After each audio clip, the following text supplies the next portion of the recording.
Inside the Birds is back. What's going on, everybody? It is Geoff, Mosher, Adam, Caplan. We're going to finish our two-part podcast series, a really interesting series. We did it last year. Probably going to be an annual one because we look at the Eagles during their downtime, not only for this year, but into the future. And I thought, Adam, we had a really interesting and enlightening discussion in part one about the Eagles' offense, specifically the offensive line and how homegrown it's become and just how much this team is starting to become the true draft and develop team that it's always said it's wanted to be, but really hasn't walked that walk until recently. Yeah, look, they're always getting involved in free agency, but yes, it's always good when you develop your own players. You get to know them, they know you. Because when you start bringing a lot of players in free agency, they're players you're getting from other teams. You don't quite know them as well as your own people. So it's working out pretty well. Again, it's been since 2021. They've kind of started this, and this is a big thing for Sirianni. I know when he interviewed, we reported that he put a big emphasis on player development. And you're seeing it because 2020, man, not only was the team terrible on both sides of the football, but you were wondering, like, who are the good young players? Right. That's how bad it was at the end of Peterson's tenure as the Eagles head coach. Yeah, and as we will see in this podcast, Adam, their ability to develop young talent that we've seen over the last 2-3 years, especially, that's going to be instrumental, even more so this coming season and going forward. As you have heard Howie Roseman say, and they're going to have to rely on their young drafted talent. That's the reason that they had to make some of these moves, along with having a tighter budget this year. But they also believe that these guys were drafted and picked for a reason, and they have to step in, whether it's Moro Ajomo or somebody else, maybe Keely Ringo, we'll talk about it. They have to come in and play important roles. And their ability to coach these guys up and develop them, that's going to be instrumental if the Eagles are going to continue to be successful going not only this year, but going forward. So look forward to getting into the defensive roster with you on that. I want to remind everybody, the Patreon community, it is growing. Our Patreon channel is expanding. There's always content every single day on Patreon. And some of it is content that's on the mainstream platform, but you're getting it first and commercial free on Patreon. So you go to patreon.com/InsideTheBirds, sign up, become a part of our community so you can get perks like Ask an Eagle last month, Quentin Michael. And he was so awesome, just talking about his sort of rags to riches story of being an undrafted free agent to all pro safety to a big contract. He was asked about how that pertains to Reed Blankenship's situation. Very similar. He was talked about Cooper DeJean. Quentin was part of a defense, Adam, you remember this, where the outside corner, Sheldon Brown, would move inside in nickel, and they would bring in like Rod Hood to play the outside corner because they thought he had good speed to do it. So that versatility, the changing face of defense in the NFL this year or over the last few years. Plus, you get Discord, our weekly Ask ITB live streams, which are always great. And then, of course, the Ask Greg Cosell during the season and off season, where people get to directly ask Greg Cosell their questions and have them answered. Nobody else I know is doing this. Nobody I know is giving people access to former Eagles players, coaches, and front office members to ask them in a live chat, questions, whatever they want to ask, or even access like that to Greg Cosell. So again, patreon.com/InsideTheBirds. The summer's coming up. Got a lot of birthdays. You can definitely order one of these subscriptions for a birthday gift, and the content will continue to churn out. Nobody's doing what we're doing, right? I mean, to my knowledge, no. It's interesting. Yeah, when we started doing it 2 years ago, and then it's kind of blossomed. So yeah, because we keep adding stuff to it, and the big one is getting Greg Cosell. Now, just so you know, that's only for tier 3, correct? Correct. That is tier 3. Yep. Yeah. Because we got to pay Greg, so that's right. That's where it goes. But patreon.com/InsideTheBirds, get access. If you want your questions answered, this is where you get them answered, either by Greg or you and I. So it's the only place we do it. All right, let's take a look at the Eagles roster here on defense. And we're going to start up front like we always do with the defense. And you look at this defensive line, Adam, and when you talk about the future of the D-line, it is here. It's not what was the way running back we did in part one, where you weren't sure, or tight end? Tight end was really the one that beyond 2025, you are absolutely not sure what that position is going to look like. D-line, you have a much clearer picture with at least certain players. Jalen Carter, man, I don't know what would have to happen for him not to get an extension after this coming year. I mean, he's a dominant player. He might be the best defensive lineman in the game. Now it'll be interesting year for a guy like Moro Ajomo and Jordan Davis, Adam, to see if they can, if Ojomo can adequately place Milton Williams, and B, if Jordan Davis continue that development that the coaches said that they saw over the second half of the year before, which made them want to exercise the 5th-year option. If those things happen, then this D-line could look pretty similar, not only this year, but in years to come. Yeah, so Davis now, because they pick up his 5th-year option, is signed through 26. Carter's signed through 26 plus the 5th-year option. If for some reason negotiation doesn't go well, which I find hard to believe, he's got Drew Rosenhaus how he's done dozens and dozens of deals over a couple decades with Drew. So I'm sure that'll go well. They have a ballpark idea already where the numbers are going D tackle. They're not rising quite like DN, but they're edge, but they're getting up there anyway. So Carter, Davis, Ojomo. Ty Robinson is he gets his 4-year deal. He's signed through 28. Thomas Burker's up after this season. He'll be an exclusive rights free agent after his deal's done. Byron Young, who they claimed off waivers, is signed through 26. Gabe Hall re-signed earlier this year for 2 years. So at the very least, if they decided to keep 6 defensive tackles, they're all here through 2026. So this season and next season at the very least. And most likely Carter, well, we know Carter's going to be here a long time. So Carter could be here through 28, 29, 30. Jordan Davis through 26. Now, Ojomo, look, this is year 3. People forget it, but he didn't do much, barely played as a rookie. Last year, he played a lot. If he kicks butt, he's another guy. They could sign him to extension. It sounds kind of funny. It's the first time we actually mentioned it, but yeah, he would be eligible after this season to sign an extension. Who knows? You never know. Right.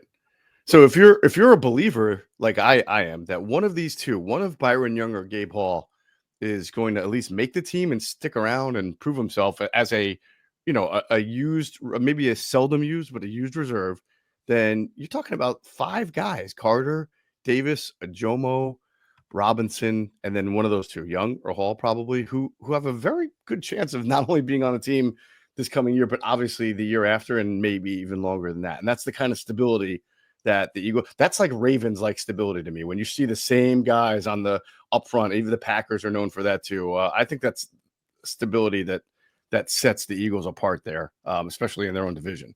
Yeah, and I think 6 D tackles is realistic here because Carter, Davis, Ojomo, Robinson, Booker most likely will be the 5th.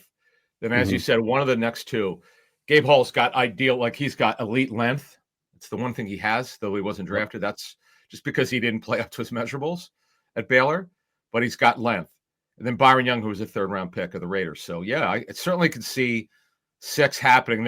You have to go a little thinner at another position. That's what happens when you go overboard on a position. But if they earn it, they'll be on the roster. There you go.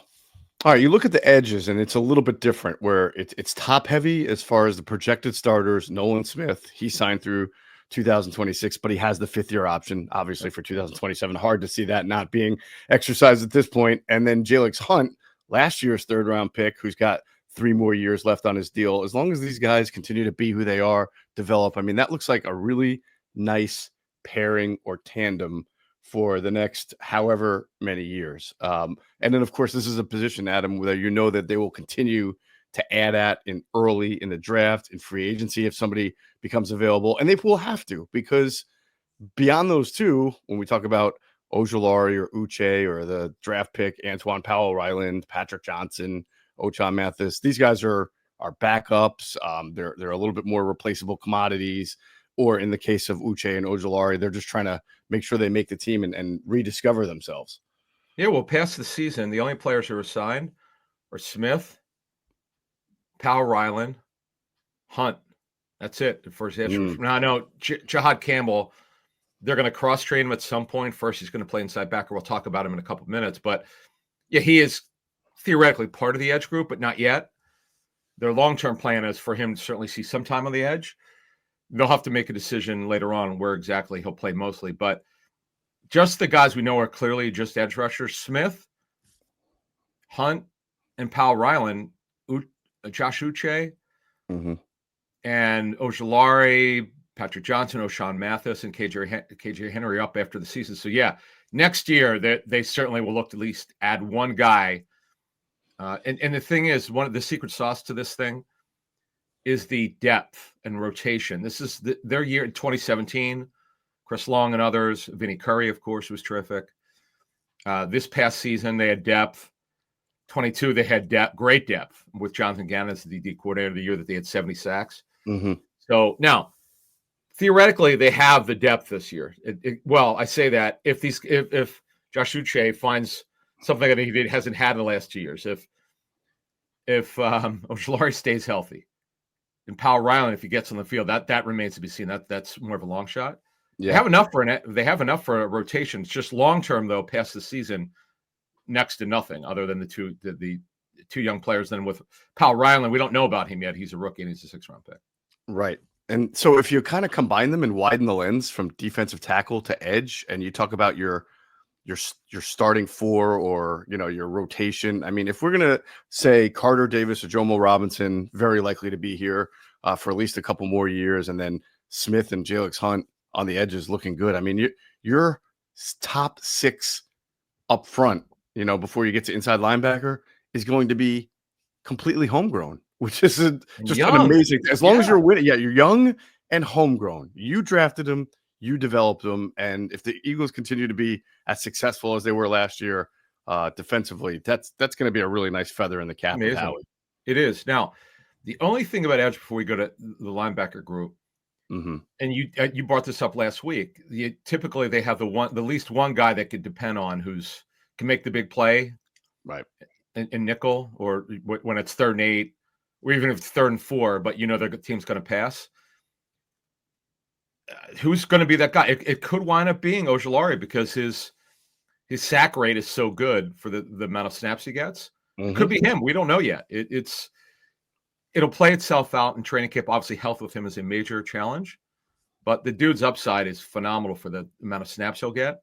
He most likely will be their nickel rusher, their sub package rusher, their first guy off the bench. It may be him. It may be that guy, the BG role. It certainly could be him. Yeah, absolutely.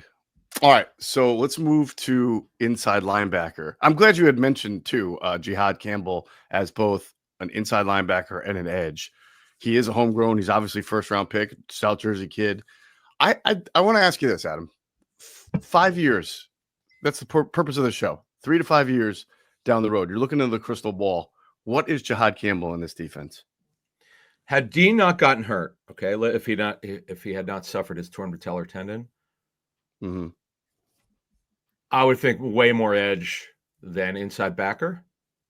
Now with Nicole, and by the way, Jacoby is on the final year of his rookie deal, coming off of one of the worst knee injuries you can have.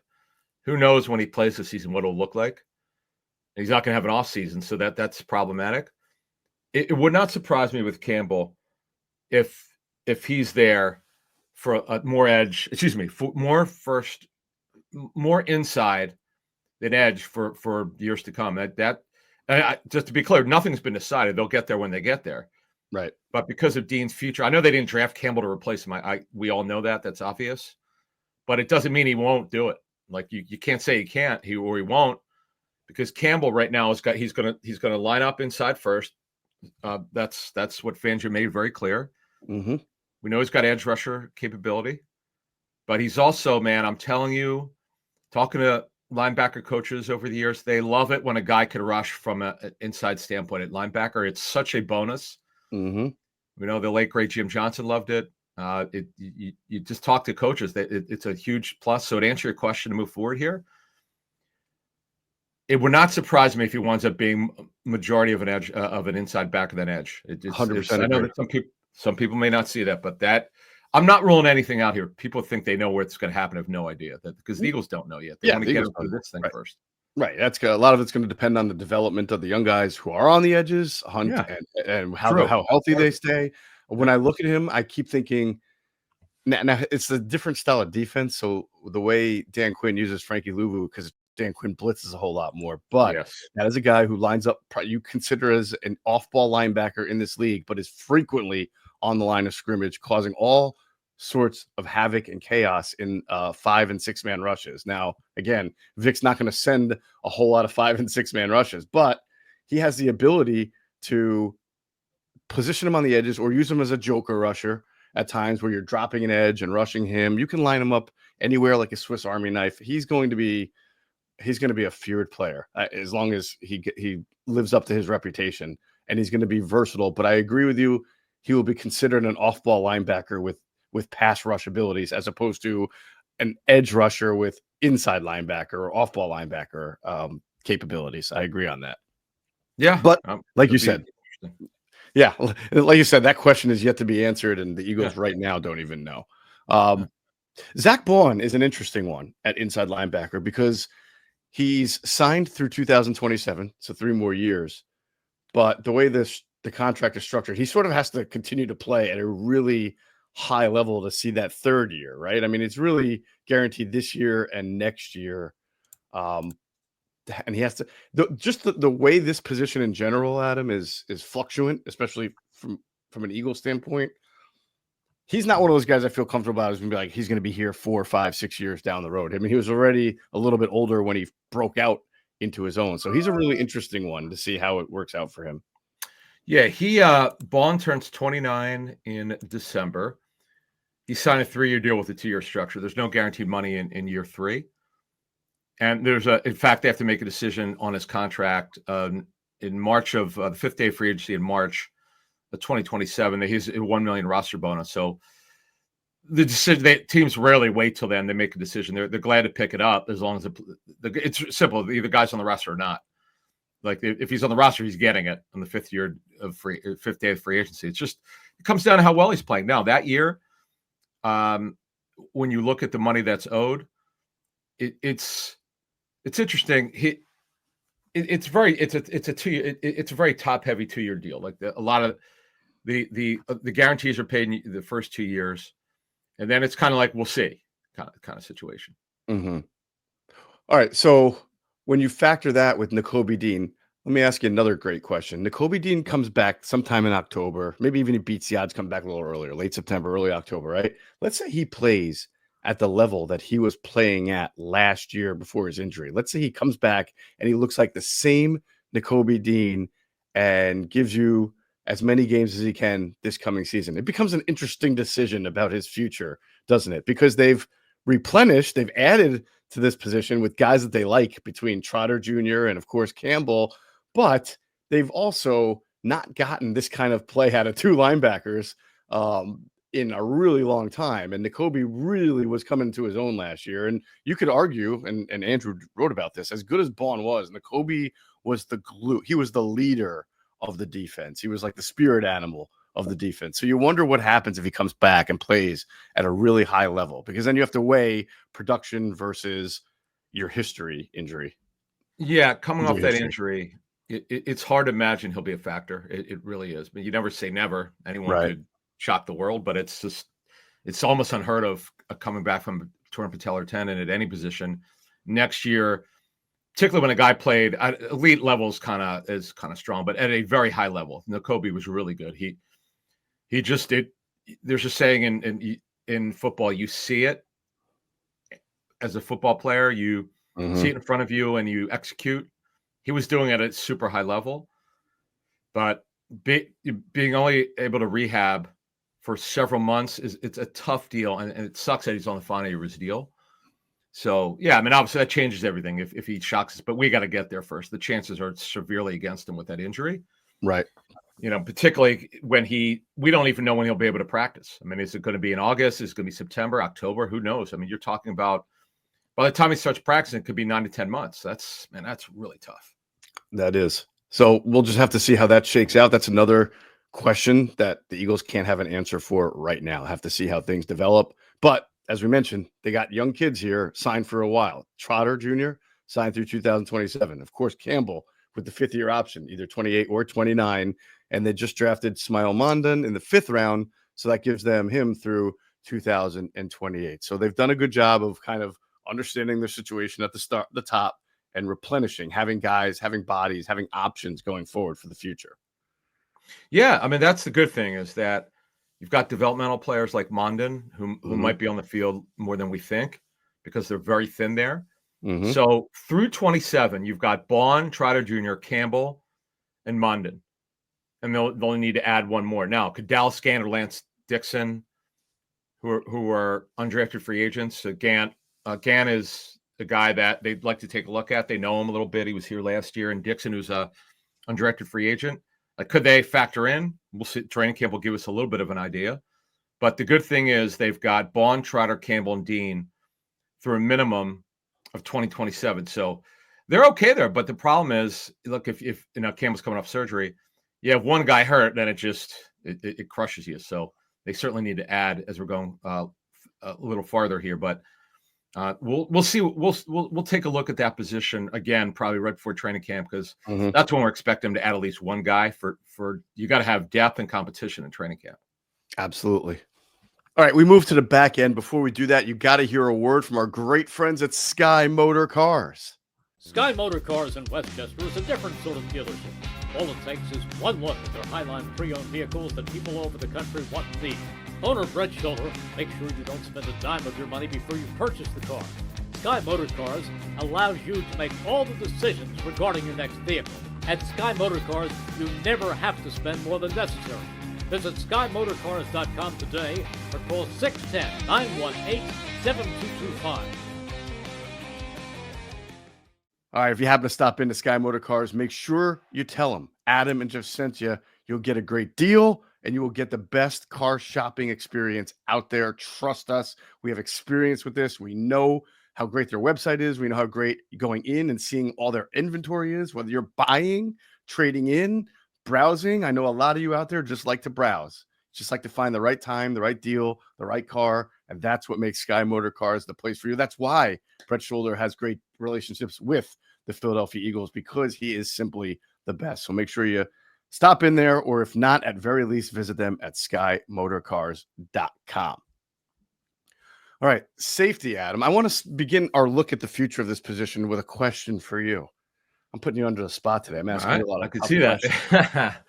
All right, as we sit here in June, one of the most important pieces of the Eagles' defense last year goes into his final season, and there has not been an extension yet. What is going to happen to Reed Blankenship? Oh, I expect this to get done by start of training camp. It's kind of funny because agents get nervous because their players complain. I'm not saying that Reed is complaining to Buddy Baker about it, but his agent. But players get. You saw what happened with Terry McLaurin, who, by the way, has Buddy Baker. Terry McLaurin, he decided to leave their mandatory practices and not be there. So you got that situation. Trey Hendrickson. Clubs will do all they can to wait to the last minute. They need something hang over their heads. Yes. Whereas agents, because the players often get in their ear and they want the deal done. They don't want to deal with it. And the agents have to bug the club about it. But the urgency happens when you got something. What deadline do you have? Well, you got to start a training camp. You want guys in there. And then, by the way, because of the fines are so strong, more often not that, it's very rare. It happens, but it's very rare that a player doesn't show up for training camp. But we have the hold-in. See, that's the Jalen Ramsey started many years ago, the hold-in. And we've seen a number of these. Now, that's the new thing, where they go, they don't practice, they do some conditioning work. Now, the club generally agrees with it.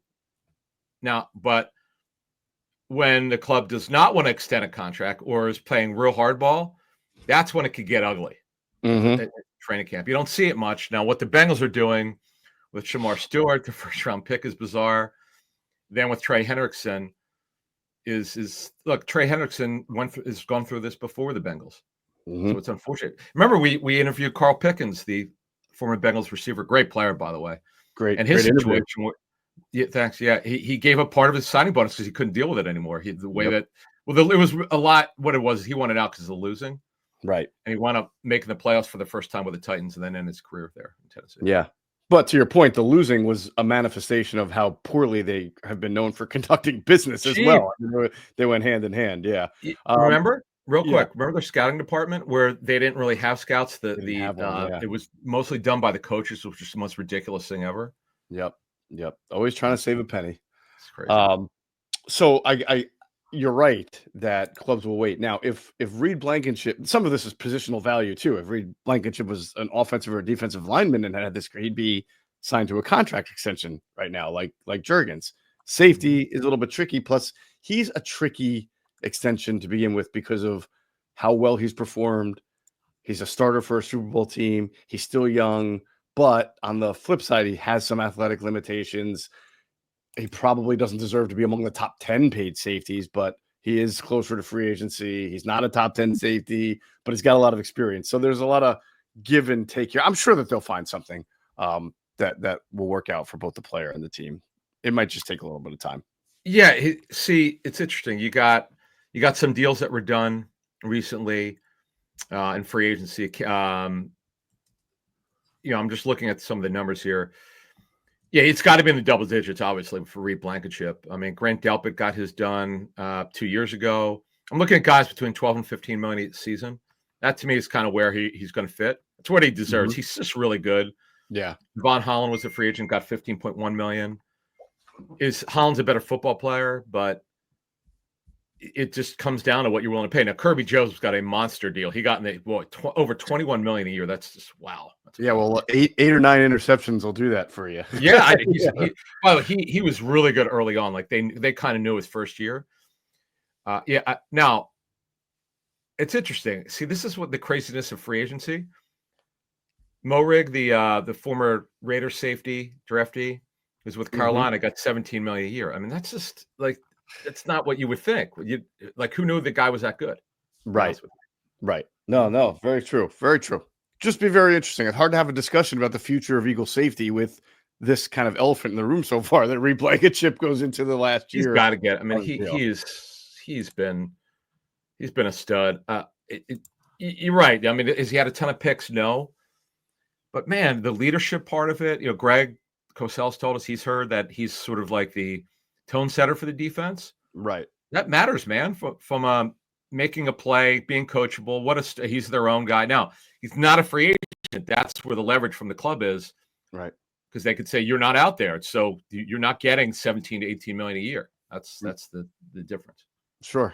Now, the rest of the group, Adam, the only real certainty is that Drew Makuba, the second round pick, who is signed through 2028, is going to be a part of this defense. Even if he struggles, he's on the team. But, Sidney Brown will be on the team in 2026. But if he can't break through, if he can't carve out a significant role by the end of year 3, you and I both know that you're a third round pick. Like year 4 will not be guaranteed for you. I'm not saying that they'll just often cut it, but I mean, it'll be harder for him to make the team in year 4 if he doesn't have a role outside of special teams. And then Tristan McCollum is just signed through this year. He's been basically a player that they've had to rely on, but he's what you would call a bottom roster, backup reserve type player.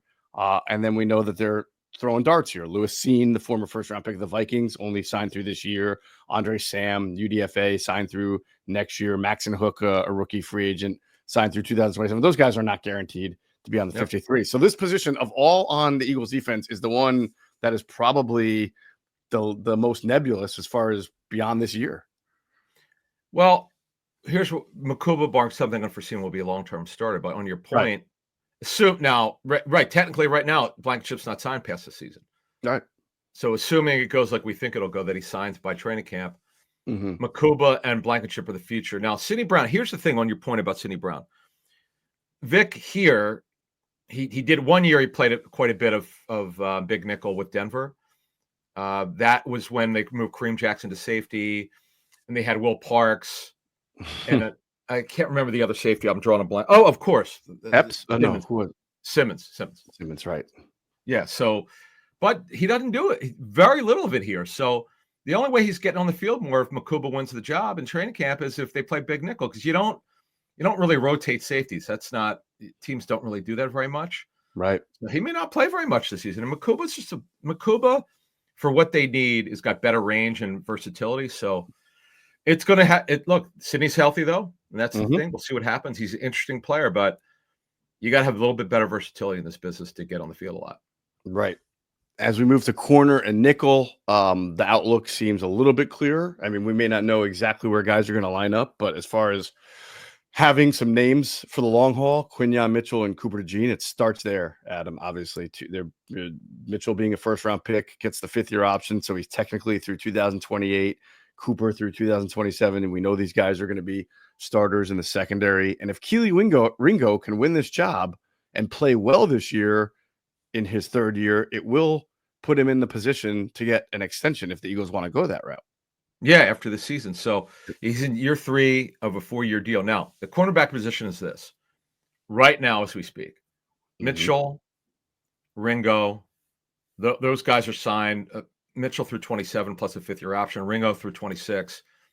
So at least even if Ringo's not a high-end starter, just he wins it, but he's not great, at least they know they'll have depth at the very least with him if they decided to replace him next year as a starter, if he does win it, but he's not great.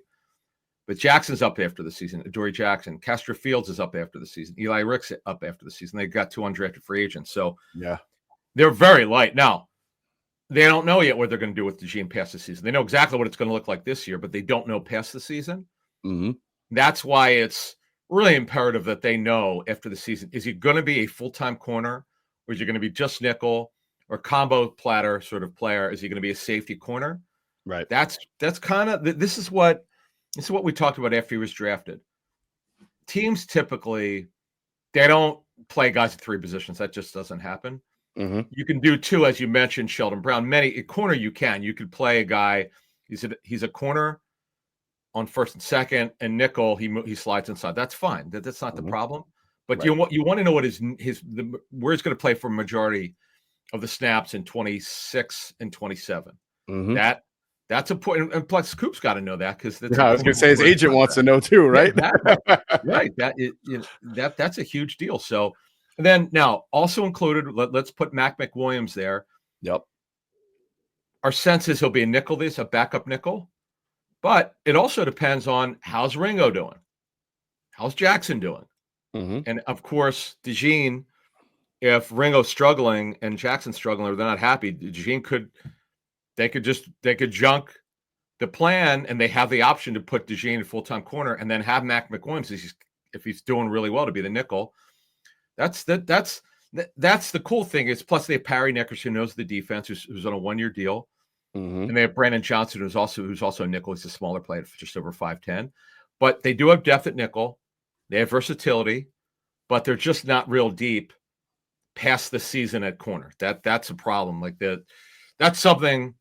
And we know DeJean could play into it, but that's something, even if DeJean becomes a full-time corner next year, they still need depth. 100%. You can already start to see next year's draft, corner, edge, tight end, like the positions where the future is really unsettled there. All right, so I like doing this exercise now. Widen the lens. For the sake of the argument, let's say Adoree Jackson wins the starting job, okay, opposite Quinyon Mitchell.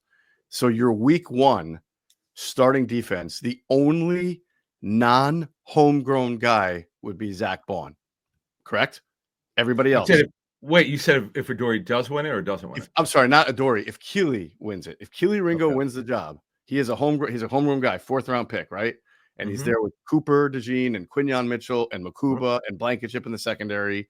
Your off-ball linebackers are Bond and say it doesn't even matter, Trotter or Campbell, right? And then we already went through your 2 DTs and your edges and your nose tackle, Jordan Davis. They're all guys that you drafted. So the only 10 of 11 starters would be homegrown Eagles, which would be really, really impressive. Not used to that with Howie in defense. That's just, not at all.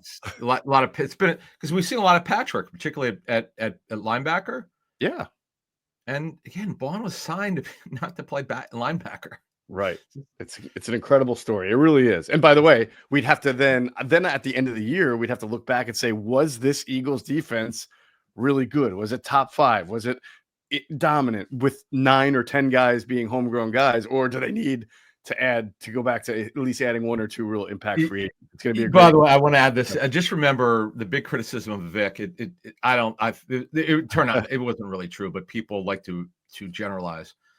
So when Vic was with the Niners and the Panthers and some other teams, that he was defense coordinator for Colts and others. Oh, well, he really didn't develop young players. If you really go look at those rosters, a lot of them were veteran heavy. That's just what he didn't have anything to do with it. He didn't have personnel control. Mm-hmm. You have what you have here. It's kind of funny. You coach who you're given.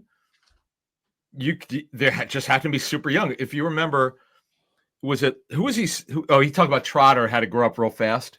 They didn't want him not starting, but it was because they were dealing with a N'Kobe's injury. Right. After he got hurt. But look, they're developing here. And Bobby King, great coach. Clint Hurd, great coach. Christian Parker, really good coach. You just go through the list here. These guys develop players. There's no question about it. No doubt about it. It'll be really fun to watch and chronicle this season and how these guys continue to develop.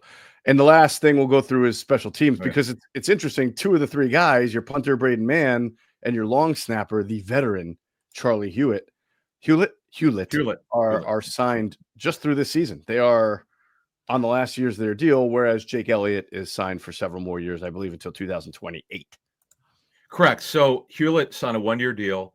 Braden Mann's deal expires after the season. So look, it doesn't preclude. I mean, they could very well sign Braden Mann to an extension sometime later this year. And Hewlett is a guy, like, he was the man for the Browns for a long time. Several years was their long snapper. So yeah, there's a look at the defense. So to sum up the two shows, if you haven't heard the offensive one, folks, definitely listen to it. But offensively, they're pretty much going to be glued together here in a strong way through 27. Mm-hmm. Whereas defensively, their questions, they're quite like through 26, they're pretty good. But past that season, there are a lot of questions about how long they're going to be together. Absolutely. All right, great stuff. This was insightful. It was educational, fun. I really, when I stepped back and thought, wow, the 2025 Eagles are only relying on maybe 2 or 3 guys, like when you talk about starters or key contributors from outside the organization, and that's Saquon, it's Zach Vaughn, and your number 3 receiver, Jahan Dotson. It could also be your cornerback if Adoree Jackson has to win that out. But if not, if it's Keeley, then you're really only talking about 3 guys in your entire starting offense and defense that came from outside the organization. That is not something I think people realize. I don't think people have realized that as much as we have. I didn't know. I honestly had not thought of it. You brought it up last week. Mm-hmm. It could just because I'm so conditioned with Howie mixing it up with free agency and going heavy in it. Now, we know they had a cash budget cut. Yeah, which we reported back in, I don't know what hell it was, mid-March or something. And that's kind of held true. But, man, there's nothing wrong with being super young. One of the youngest teams in the National Football League, the youngest defense for sure. Mm-hmm. And it's just not the way that they've done things for decades. It's true. And then the other problem is there were so many players who, unfortunately, particularly in the secondary, who just never really worked out like they had hoped. Mm-hmm. That's not the case anymore. Blankenship, an undrafted free agent, really good football player. Mitchell looks like he's got a chance to be a stud. DeJean looks like he has a chance to be a stud. You don't usually say that with Howie in the secondary. I mean, it's just the way it's been since he's been the GM beginning in 2010, and he got full personnel control in 2016. Yep. Great stuff. Good stuff. Love to take a step back and just look at where the organization is not only at, but also where it's headed. And that's going to do it for this edition of Inside the Birds, the leading podcast in Eagles Intel. And as always, we thank you for flying with us inside the Birds.